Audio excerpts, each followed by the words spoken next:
Good to see you, Doug. So far, more than 25,000 New Yorkers have died from the Wuhan coronavirus. That's more than Germany and Canada combined. The governor of New York is a man called Andrew Cuomo, and a policy he put in place is heavily responsible for this. It was a nursing home policy, and it directed coronavirus positive patients back into the homes and prevented nursing homes from making them go to hospitals. That may have been the single biggest factor in New York's astronomical death count. Now, an honest leader would admit that and take responsibility for his poor decisions. But Governor Cuomo is not doing that. He is, needless to say, blaming everyone but himself. Anyone who wants to ask why did the state do that with COVID patients in nursing home, it's because the state followed President Trump's CDC guidance. Who can we prosecute for those deaths? Nobody. Nobody. Mother Nature, God, and you had this political conspiracy theory that the deaths in nursing homes were preventable. I think it is all politically motivated. If anybody looked at the facts, they would know that it was wholly absurd on its face. Janice Dean is our senior meteorologist here at Fox. She lost both of her in-laws in facilities licensed by New York State due to coronavirus. She knows a lot about this topic, and she joins us tonight. Janice, thanks so much for coming on. Now, I don't want to rub salt in this very fresh wound, but to hear the governor of New York pass the buck on to the president for his decision, how do you respond to that?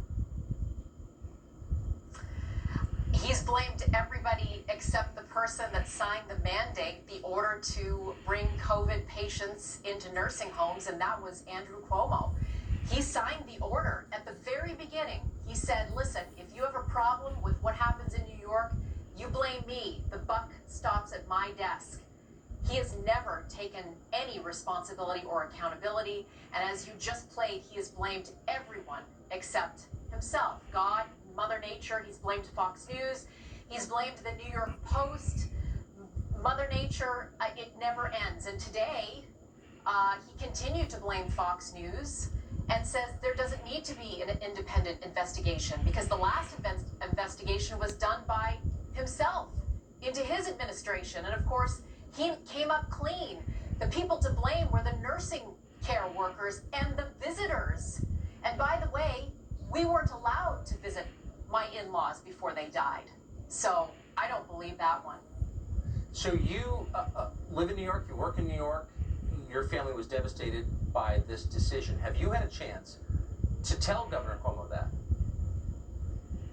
No, I had a chance to speak today. I filled out all the paperwork and I sent letters to assemblymen and lawmakers, New York State lawmakers, for the hearings today. They were actually August the 3rd, last Monday, and today. They couldn't fit me in last Monday, but they said that they would put me on today to give me my 5 minutes to talk about my in-laws and why I hold the governor partly responsible for their deaths.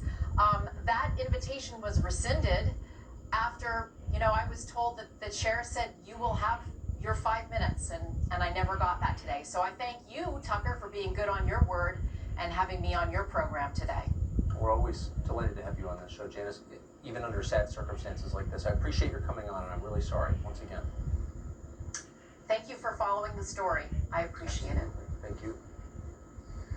Well, Joe Biden, once you get underneath the man and into what he's actually proposing, has backed a series of proposals that the overwhelming majority of Americans disagree with. We're not talking about those proposals very often. Why not? That's next. By the way, we are all waiting for Joe Biden to pick his running mate. That is likely to happen sometime this week. To restate, we are hearing once again what we told you last week, that Susan Rice is the front runner for that job. Doesn't mean it's going to happen. As of right now, it looks like Susan Rice is the front runner for that job. Of course, we'll tell you when we learn more. We'll be right back.